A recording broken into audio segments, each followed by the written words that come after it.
자, 오늘 함께 은혜 받을 말씀은 마태복음 5장 13절부터 16절 말씀 제가 봉독하겠습니다. 봉독합니다. 너희는 세상의 소금이니 소금이 만일 그 맛을 잃으면 무엇으로 짜게 하리요? 후에는 아무 쓸데없어 다만 밖에 버려져 사람에게 밟힐 뿐이니라. 너희는 세상의 빛이라 산 위에 있는 동네가 숨겨지지 못할 것이요 사람이 등불을 켜서 말 아래 두지 아니하고 등경 위에 두나니 이러므로 집안 모든 사람에게 비치느니라. 이같이 너희 빛이 사람 앞에 비추게 하여 그들로 너희 착한 행실을 보고 하늘에 계신 너희 아버지께 영광을 돌리게 하라. 아멘. 우리 옆에 분과 인사하겠습니다. 잘 오셨습니다. 예, 감사합니다. 여러분 정말 잘 오셨습니다. 축복합니다. 오늘 아침에 제가 주일날은 아침 일찍 와요. 오늘도 아침에 제가 천호동에 살다 보니까 차를 타고 이 천호대교를 건너오는데 오늘따라 울긋불긋한 등산복을 입고 관광버스를 타는 분이 유독히 많이 뛰더라고요. 그게 깨달았습니다. 단풍 시즌이 다가왔구나. 근데 오늘 그럼에도 불구하고 하나님을 예배하러 이 자리에 나오셨다라는 것은 하나님의 은혜이고 축복입니다. 그리고 우리가 주일이면 하나님을 먼저 찾아야 되고 예배드리는 것이 성도의 마땅한 모습입니다. 오늘 하나님께서 그렇게 찾아오신 여러분에게 진짜 복의 복을 더하시기를 원합니다. 자, 오늘 너희는 세상의 소금이요 빛이라는 말씀을 통해서 잠시 함께 은혜 나누기를 원합니다. 오늘 예수님은 우리를 향해서 이렇게 말합니다. 너희는 세상의 소금이다. 너희는 세상의 빛이다. 우리는 이 구절이 팔복 다음에 놓여 있음을 알아야 됩니다. 앞에서 우리가 함께 묵상했던 팔복은 죄인이 어떻게 그리스도인으로 되어가는가 그 과정을 쭉 설명하는 것입니다. 죄인이 어떻게 자기의 죄를 깨닫고 그리고 죄인이 어떻게 예수 그리스도를 바라보게 되고 예수 그리스도를 믿게 되고 그리고 죄인이 예수를 믿을 때 어떠한 은혜를 입게 되는지를 팔복을 통해서 쭉 설명한 거예요. 자, 이제 오늘 그 다음 구절은 이런 것입니다. 너희가 이제 그리스도인이 되었느냐? 그러면 이제 그리스도인으로서 살아가야 할 모습이 무엇인지 아느냐라는 내용이에요. 구원을 받았느냐? 그러면 구원받는 자는 어떻게 살아가야 되느냐라는 것에 대해서 오늘 말씀하시는 거예요. 그럼 어떻게 살아가야 될까요? 오늘 간단히 말씀하는 거예요. 너희는 소금이기 때문에 세상의 소금으로 살아가야 된다. 너는 세상의 빛이기 때문에 세상 속에서 빛으로 살아가야 된다라는 것이 오늘 예수님 말씀입니다. 우선 이 말씀을 통해서 제가 함께 나누고 싶은 몇 가지 또 깨달음이 있습니다. 첫 번째는 좀 어려울까요? 존재가 삶의 방향을 규정한다라는 거예요. 어떤 이는 그리스도인이 된다는 것을 교회에 출석하고 교회에서 행하라는 규범과 규칙을 지키는 것으로 생각합니다. 이러면 나는 그리스도인이다. 그러다 보니까 이런 분들은 내가 어떻게 하여야 무엇을 하여야 합니까? 라는 질문하게 되죠. 내가 어떻게 무엇을 해야지 구원을 받습니까?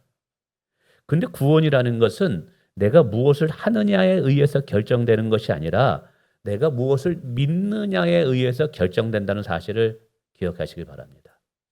세상의 종교는 내가 무엇을 해야 하느냐에 초점이 맞춰져 있어요. 근데 기독교는 그렇지 않아요. 기독교는 무엇을 믿느냐에 의해서 나의 구원이 결정이 됩니다. 즉 하나님께서 예수님을 통해서 나를 위해서 행하신 일들을 깨닫고 믿고 받아들임으로써 구원이 내게 오는 거예요.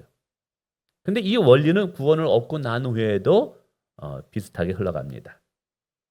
내가 무엇을 하기 이전에 내가 누구인가를 깨닫는 것이 구원받은 자의 삶을 아는데 중요하다는 것이죠.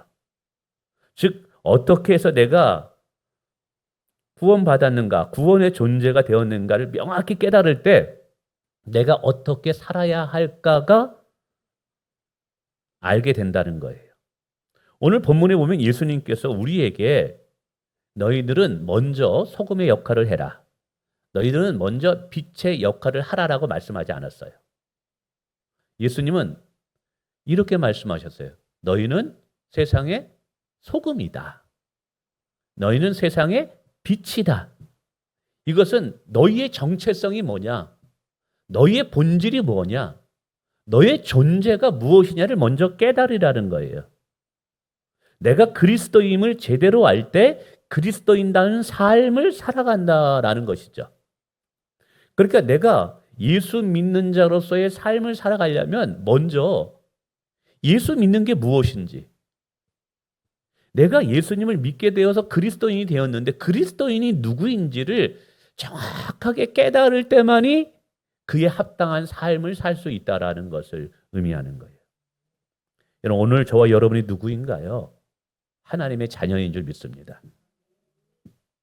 하나님께서 자신의 아들 예수를 십자가에 못 박혀 생명을 버리게 함으로 구원을 얻게 된 자들이 오늘 저와 여러분이에요.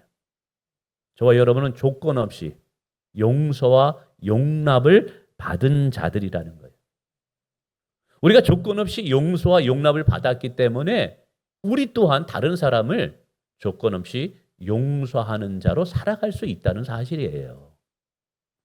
여러분, 장발장의 이야기를 많이 아실 거예요. 레미제라블이라고 하죠. 이 장발장은 조카들이 배가 고파서 굶어 죽을 형편이 되자 빵을 훔치게 됩니다. 근데 이게 잡히게 돼요. 그래서 5년이라는 시간을 감옥에서 살게 됩니다. 그런데 5년 동안 이 조카들이 걱정돼서 탈옥을 몇 번 시도하다가 또 잡히게 됩니다. 그래서 결국 19년이라는 시간을 빵 한 조각 훔쳤다는 이유로 감옥에서 살게 되죠. 그가 세상에 나왔지만 전과 기록 때문에 여관이나 식당에서 받아두지 않습니다. 그래서 그는 세상을 향해서 원망하고 세상을 향해서 분노하고 세상을 저주합니다. 잘 곳이 없다가 어떻게 다행히 교회에 들어가서 잠을 자게 되죠. 세상에 대한 불신으로 가득한 장발장은 그 교회 안에서도 분노 때문에 또 은쟁반을 훔치고 도망치게 됩니다. 도망 중에 불신검문으로 잡혀서 경찰의 조사가 진행됩니다. 경찰은 장발장을 데리고 교회에 가서 주교에게 묻게 되죠. 이 사람이 이 은쟁반을 훔친 것이 아니냐, 이 은쟁반은 교회 것이 아니냐라고 묻죠. 이때 이 주교, 이 목회자는 이렇게 말합니다. 아니, 이 사람아, 내가 이 은초 때까지 너에게 주었는데 왜 은초 때는 안 가져가느냐라고 이야기하죠. 이 주교 한마디에 장발장의 평생의 감옥에 갇히고 살 수 있는 이런 상황인데도 불구하고 사실은 이 목회자 주교는 장발장을 용서하게 되는 것이죠. 그래서 은쟁뿐만 아니라 은초 때까지 그에게 주면서 가지고 가라고 이야기합니다. 처음으로 용서라는 것을 경험하게 되죠. 이 사건을 통해서 장발장의 인생 전체가 바뀝니다. 그는 용서받은 자를 용서받음을 경험했기 때문에 이제 더 이상은 도둑질하지 않아요. 그 후에 사업에 큰 성공을 거두어 그 수익으로 많은 어려운 사람은 도와줍니다. 그 결과 그 도시의 시장으로 이제 당선되게 되죠. 자, 그러는 중에 감옥에서 장발장을 괴롭혔던 형사 자베르라는 사람을 만나게 됩니다. 이 자베르는 한순간에 19년 동안 감옥살이 했을 때 자기의 이 감옥에 있었던 죄수였음을 깨닫게 되죠. 그래서 어떻게 해서든지 사람들 하여금 이 시장이 장발장이라는 것을 알려고 합니다. 그러니까 수단 방법을 가리지 않고 이 장발장을 괴롭힙니다. 이 형사 자베르는 살면서 누구에게도 불이익을 끼친 적이 없는 완벽한 윤리적이고 도덕적인 사람입니다. 그는 불의에 대해서 참지 못했어요. 그래서 장발장 같은 자도 반드시 감옥에 다시 가야만 한다고 생각했습니다. 그러는 중에 파리에 시민혁명이 일어나게 되고 장발장을 괴롭혔던 자베르가 오히려 이제 장발장에게 붙잡혀서 죽임을 당할 순간이 왔습니다. 이 자베르는 장발장을 19년, 20년을 넘게 괴롭혔기 때문에 이제 나는 죽었구나 생각하는데 뜻하지 않게 장발장이 이 형사 자베르에게 말합니다. 이제부터 당신은 자유한 자입니다. 그를 풀어주게 되죠. 어디서 이렇게 용서를 베풀 수 있는 그런 결단을 할 수 있었느냐? 본인이 용서함이 무엇인지를 경험해 보았기 때문에, 진정한 용서함이 자신에게 자유함을 준다는 것을 깨달았기 때문에 다른 사람을 용서할 수 있었던 것이죠. 반면에 자베르는 한 번도 누군가를 용서해 본 적이 없는 사람입니다. 근데 그러한 자가 장발장에게 용서함을 받았다는 이 자체가 그는 받아들일 수가 없었던 거예요.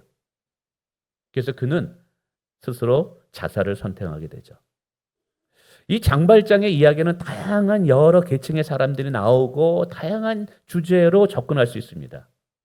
그러나 장발장과 자베르 사람 사이의 이 관계는 복음 안에서 용서의 은혜를 아는 자와 알지 못하는 자의 모습을 선명하게 보여준다는 것이죠. 장발장이 자신을 괴롭힌 자베르를 용서할 수 있던 이유는 단 하나, 그가 용서받은 자였기 때문이라는 거예요. 오늘 성도의 삶도 이렇다라는 거예요. 우리가 세상에 나가서 누군가를 용서하고 화목하고 우리가 빛과 소금의 삶을 살아가는 힘은 어디서 나오냐면 내가 주님 앞에 용서함을 받았고 사랑을 받은 자임을 먼저 깨닫는 거예요.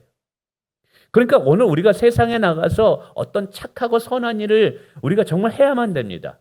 그러나 그것을 행하는 것보다 더 먼저 중요하고 본질적인 것은 뭐냐면 내가 그리스도 안에서 하나님께 용납되어지고 그리스도 안에서 내가 하나님께 사랑받은 자임을 정확하게 깨닫는 것이 먼저라는 거예요. 우리가 보통 은혜를 알게 되면 성령께서 우리 마음속에 그런 생각을 줍니다. 예수 믿기 전과는 좀 달라야 되지 않을까? 그래도 예수 믿기 전보다는 내가 변화되어야 되지 않을까? 맞습니다. 이건 성령이 주시는 아주 선한 생각입니다. 근데 우리가 우리의 힘과 우리의 의지로 다시 동원되어서 나를 변화시키려고 나를 바꾸려 하면 우리는 또다시 무너지게 됩니다. 오늘 나를 변화시키고 내가 세상에서 소금과 빛의 삶을 살아가게 하는 원동력은 나로부터 나오는 것이 아니라 나를 사랑하고 용서하신 그 예수 그리스도를 깊이 바라보고 내가 그리스도 안에서 얼마나 큰 하나님의 사랑을 깨닫는 것을 깊이 깨달을 때 바로 그것이 우리로 하여금 우리의 삶을 바꾸는 원동력이 된다는 사실이에요. 그래서 제가 말씀드리는 것은 뭐냐면 우리의 삶의 방향과 목적은 뭐에 의해서 결정되느냐면 내가 그리스도 안에서 하나님 앞에 어떠한 자인가를 정확히 깨달아야지만 그것이 나의 삶의 방향과 목적을 정할 수 있다는 거예요. 교회를 다니면서 왜 변화가 더딜까? 고민을 많이 했어요. 때로는 성경 공부하는데도 왜 사람이 잘 안 바뀔까? 그 이유가 무엇 때문일까? 고민을 또 목회자가 하게 됩니다. 근데 변화된 사람도 있거든요. 그 차이점이 뭘까? 바로 그것은 내가 무엇을 행하기 전에 내가 하나님 앞에 어떠한 자인가를 정확하게 깨닫느냐 못 깨닫느냐가 그 차이를 결정한다는 사실이에요. 여러분, 기독교는 삶의 윤리이지만 기독교인들의 삶은 윤리적이지만 윤리는 아니에요. 기독교인들은 거룩함을 추구하지만 도덕은 아니에요. 무슨 말이냐면 여러분이 지금 도덕과 윤리에 대한 가르침을 받기 위해서 이 자리에 나온 것은 아니라는 것이잖아요. 그렇잖아요. 여러분이 이 시간에 목사님으로부터 도덕이 무엇이냐, 정직이 무엇이냐, 윤리가 무엇이냐 그걸 배우러 온 게 아니거든요. 그럼에도 불구하고 우리가 하나님의 말씀을 들으면 우리 안에 거룩한 삶을 살고자 하는 열망이 일어나고 그래도 세상과는 구별된 삶을 살고자 하는 열망이 일어나는 이유가 뭐예요? 단 하나. 나를 사랑하시는 하나님 때문에 그런 거예요. 내게 주신 은혜를 헛되게 하지 않기 위해서라는 거예요. 하나님을 닮아가고 싶고 하나님을 기쁘시게 하기 위해서 우리 마음에 진실함과 거룩함과 정직함으로 살고자 한다는 사실이에요. 우리의 삶의 목표는 도덕과 윤리가 아닌 거예요. 우리의 삶의 목표는 하나님인 거예요. 하나님일 때 그분이 우리 가운데 오셔서 우리의 삶을 바꾸신다라는 사실이죠. 저도 은혜를 알고 나서 더 이상 방탕하며 살 수가 없더라고요. 여러분, 저도요, 이래봬도 예수 믿기 전에 술 좋아했었어요. 저도요, 젊었을 때 나이트클럽도 가봤었어요. 우리 목사님은 아주 그런 데도 안 가고, 그럴 거라고 생각하는 분들이 있어요. 그 착각입니다. 제 입에도 때로는 남자들 만났을 때 음담 패설도 있었고요. 다 있었어요. 그런데 하나님의 은혜를 알고 나서, 십자가의 은혜를 알고 나서 이렇게 살면 안 되지. 저도 남들 모르는 곳에 모를 때 부도덕하고 부정직하고 내게 이익이 된다면 얼마든지 속일 수 있었고, 근데 이제 그런 것이 아니에요. 하나님을 만나고 하나님이 살아계시다는 것을 아니까 그 불꽃 같은 하나님께서 나를 보고 계시는 거예요. 그렇게 내 삶이 바뀌어진 것은 내가 윤리적으로 살아야지, 도덕적으로 살아야지 때문이 아니라 하나님 때문에, 나를 구원하신 그 하나님의 헌신과 희생 때문에 내가 더 이상은 세상적으로 살 수가 없게 되었다라는 거예요. 그래서 먼저 우리가 하나님의 은혜를 아는 것이 중요하다. 이걸 알면, 정말 깨달으면 바뀌지 말라고 해도 바뀌더라. 할렐루야. 네. 이게 바로 너희는 먼저 세상의 소금이고 너희는 먼저 세상의 빛이라는 걸 먼저 깨달아야지 소금의 역할을 할 수 있고 빛의 역할을 할 수 있다는 거예요. 두 번째는 우리의 믿음이 드러나는 장소는 세상일 수 있어요. 오늘 주님은 우리를 향해서 너희는 세상의 소금이요 세상의 빛이라고 말합니다. 지금 소금과 빛이 필요한 것은 교회 안이 아니라는 거예요. 세상이라는 거예요.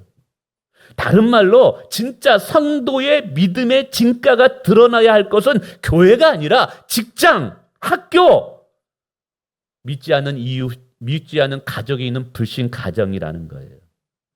이런 교회는 충전소와 같아요.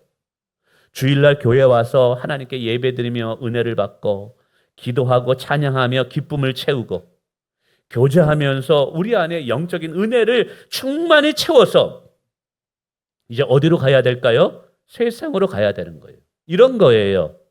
자동차가 여러분 기름이 떨어졌어요. 가스가 떨어졌어요. 어디로 가야 돼요? 주유소로 가요. 자, 주유소에서 이제 가스를 채웠어요. 근데 이 차는 어떻게 됐는지 계속 주유소만 맨맨 돌아. 주유소만 맨맨 돌고 안 나가 도로로. 이상한 사람이라고 생각할 거예요. 신앙이 이렇다라는 거예요. 교회 와서 은혜를 받고 하나님의 영으로 충만히 채워졌다면 이제 어디로 가라고 말씀하시냐면 세상으로 가라는 거예요. 믿지 않는 자들 속으로 들어가라는 거예요. 그러나 그들과 함께 어울리고 동화되는 것이 아니라 우리는 하늘에 속한 자이고 세상과는 다르지만 우리가 있어야 할 것, 우리의 믿음이 진가가 드러나는 것은 세상이라는 거예요.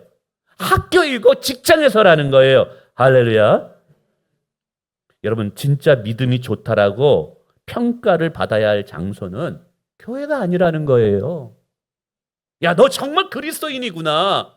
너 참 예수 믿는 사람이구나. 라는 말을 누구에게 들어야 되느냐? 목사님에게 듣는 것이 아니라 믿지 않는 자들에게 들어야 하는 것이 이게 정상이라는 거예요. 오늘 우리는 과연 그런가요? 안타까운 것은 매스컴에서 어떤 비리 문제가 생기면 크리스찬들의 이름이 거론돼요. 뭐 툭하면 목사님들의 이야기, 목사님들의 뭐 추적 몇 분 하면 뭐 선교사님, 이거 들을 때마다 너무 창피하고 우리 다음 세대들에게 얼마나 부끄러운지 몰라요. 어? 오늘 예수님 말씀하셨어요. 소금이 맛을 잃으면 밖에 버려져 사람들에게 밟힐 뿐이니라. 여러분, 불을 비치지 못하는 등잔은 어떻게 될까요? 예, 필요 없이 어딘가에 치워지겠죠. 이것은 우리가 세상에서 그리스도인으로 살지 않으면 세상 사람들과 똑같이 어울리고 세상 사람들에게 동화되어서 세상 사람들과 같이 술 취하고 방탕하게 살게 된다면 우리는 맛을 잃어버린 소금과 같이 사람들에게 조롱거리와 비웃음거리가 된다는 사실이에요.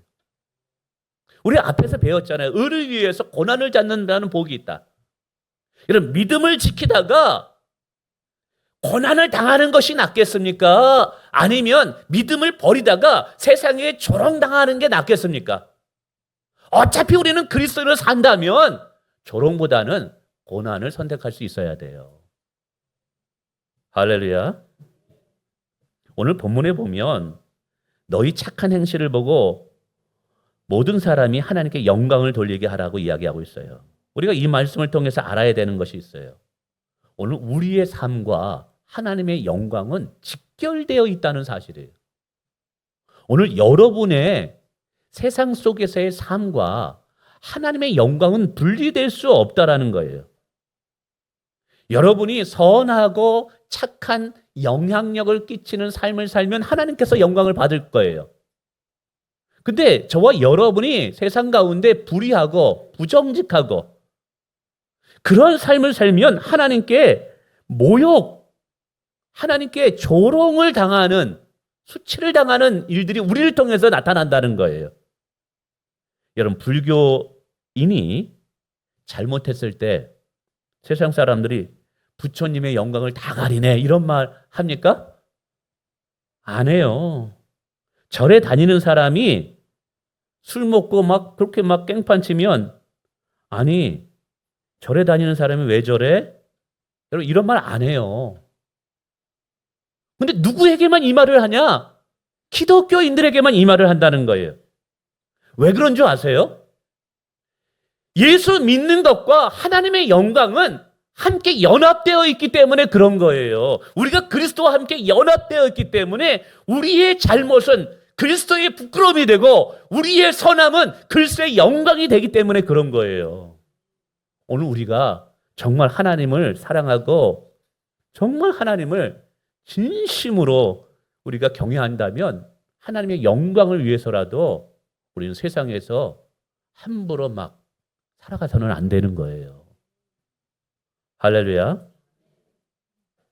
그러면 세상에서 빛과 소금으로 우리가 살아간다는 의미가 무엇인지를 잠시 생각해 보기를 원합니다. 이걸 소금의 기능을 통해서 우리가 좀 더 쉽게 이해될 수 있어요. 소금에는 크게 두 가지 기능이 있어요. 하나는 부패를 방지하는 기능이 있고 하나는 맛을 내는 기능이 있어요. 우선 부패를 방지한다는 것은 바닷물을 생각해 보면 쉬워요. 많은 육지의 물이 뭐 공장 폐수부터 시작해 가지고 그리고 또 뭐 사람들이 쓰는 뭐 이렇게 들어온 물들이 바다로 흘러가면 이상하게도 바다는 안 썩어요.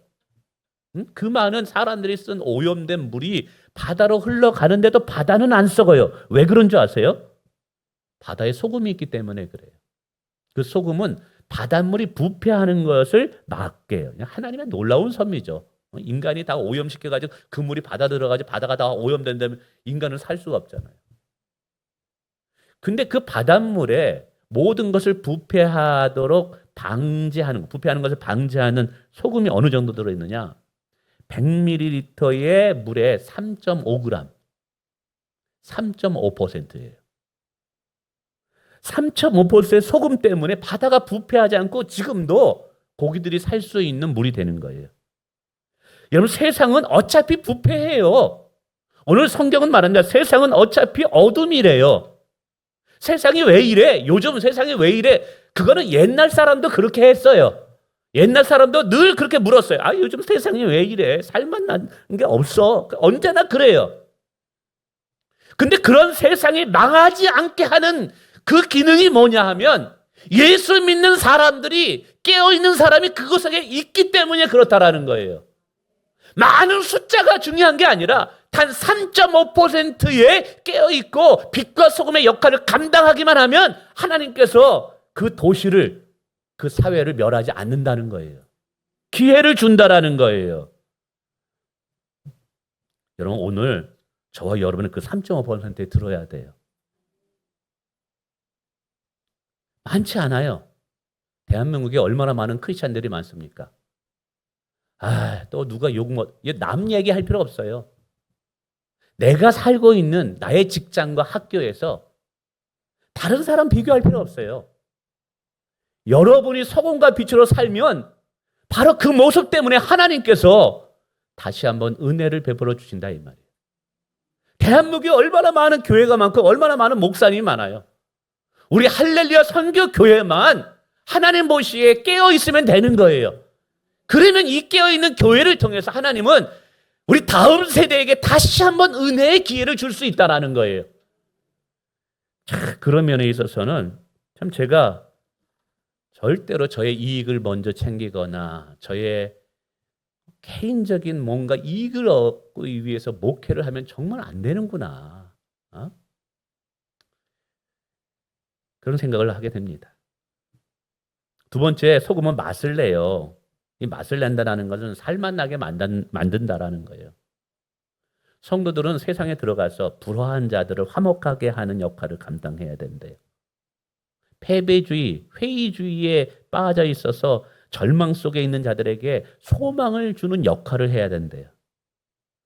지금 이 시대의 삶의 어떤 방향과 불안전함 때문에, 불안감 때문에 절망하는 수많은 젊은이들이 있잖아요. 그들에게 뭔가 비전을 주고 소망을 줄 수 있는 자들이 누구냐? 예수 믿는 자들이어야 된다는 사실이에요. 할렐루야. 근데 이게 내 힘으로 가능하느냐? 아니에요. 나도 나를 못 변화시키는데 내가 어떻게 누군가를 변화시켜요? 오늘 나를 변화시킨 분이 누구예요? 예수 그리스도예요. 예수 그리스도. 그래서 오늘 본문 속에 너희의 착한 행실을 다른 사람에게 보여 하나님께 영광을 돌리라고 하는데 이 착한 행실이 뭘까요? 진정한 착한 행실은 우리의 삶을 통해서 그리스도를 보여주는 거예요.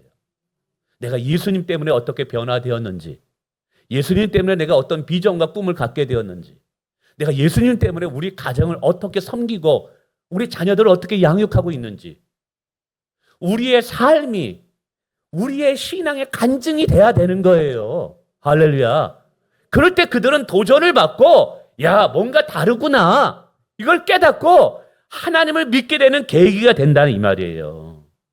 우리는 반드시 그래야만 됩니다. 더 나아가서 한 가지만 더 말씀드리고 싶은 것은 우리의 삶의 최종 목적은 하나님께 영광이라는 것이죠. 우리가 세상에 나가서 빛과 소금의 선한 영향력을 끼치는 이유도 자기 만족을 위해서가 아니에요. 하나님의 영광이에요. 이런 삶을 살려면 어떻게 해야 되느냐? 오늘 소금이 녹아져 내려봐야 돼요. 소금이 뭉쳐 있어가지고 나는 소금 그대로 있고 싶어 그러면 맛을 낼 수도 없고 부패 기능을 할 수도 없어요. 어떻게 하느냐? 소금은 사라져야 되는 거예요. 녹아져야 되는 거예요. 여러분, 촛불이 불을 태워서 여기를 어둠을 몰아내려면 자기를 태워야만 되는 거예요. 그러니까 더 나은 세상, 하나님 보시기에 더 아름다운 그래도 선한 세상을 되려면 믿는 자들이 세상 가운데 녹아져 내려가야 돼요. 이 말은 뭐냐면 내가 먼저 희생하고 내가 먼저 헌신하고 내가 먼저 본을 보이는 삶이 있어야 된다는 거예요. 그래서 믿는 자들에게는 엄청난 부담의 사명을 가진 거예요. 근데 이거 할 때 조심할 것이 있어요. 우리가 착하고 선한 일을 하는 건 중요합니다. 그런데 이거 할 때 조심해야 될 게 뭐냐 하면 자기 의의를 드러내면 안 돼요. 인정받으려고 하면 안 돼요. 대접받으려면 하면 안 돼요. 내가 선한 일을 하고 좋은 일을 하는데 왜 나 안 알아주지? 섭섭해하면 안 돼요. 왜 예수님께서 왼손이 한 것을 오른손이 모르게 하라고 말씀하셨을까요? 그래야지만 하나님이 영광을 받으시는 거예요. 여러분 직장과 가정과 그리고 여러분의 사회생활 속에서 여러분 겸손함으로 낮은 곳에 가셔서 선한 영향력을 끼치는 삶을 사시길 바랍니다. 그러나 결코 거기에서 뭔가 대접받으려고 하지 마십시오. 인정받으려고도 하지 마시고 누가 알아주지 못한다고 해서 섭섭해하지도 마십시오. 하나님은 다 보시는 줄 믿습니다. 하나님은 다 보시는 줄 믿습니다. 하나님 한 분이 아시면 되는 거예요. 예수님이 말씀하셨어요. 등잔이 있을 때 어느 누구도 말 밑에다가 이게 뚜껑을 놓고 덮어놓은 자가 없다. 다 드러나게 된다라는 거예요. 왼손이 하는 걸 오른손이 모르게 하지만 결국은 하나님이 다 드러나게 하셔요. 하나님이 영광을 받을 뿐만 아니라 결국 하나님에 의해서 우리를 높여주시는 일이 일어나요. 이때 사람이 추해요. 내가 높아지려고 하고 내가 인정받으려고 하고 내가 그 자리에 올라가려면 그런 사람은 너무 추합니다. 근데 하나님이 나중엔 다 드러나게 하셔서 하나님이 그 자리에 올라가게 하셔요. 아니에요. 하나님이 올라가게 하셔요. 그럴 때 그 사람의 지위와 위치는 진짜 빛을 발하는 거예요. 말씀 맺습니다. 오늘 우리가 하나님의 은혜로 구원을 받았어요. 우리가 어떻게 살아야 될까요? 교회 안에만 머물고 우리끼리만 서로 교제하고 우리끼리만 밥 먹고 좋다가 아니에요. 세상에 대한 책임이 있대요. 우리가 깨어서 세상에서 정직하고 진실하게 살면 세상이 부패하는 것을 막을 수가 있대요. 오늘 우리는 그러한 삶으로 그 거룩한 삶으로 부름받았다는 것을 깨닫고 이게 부담이지만 그와 같은 삶을 살아가심으로 하나님께는 영광이요 저와 여러분에게는 복이 되시기를 주님의 이름으로 축원을 드립니다.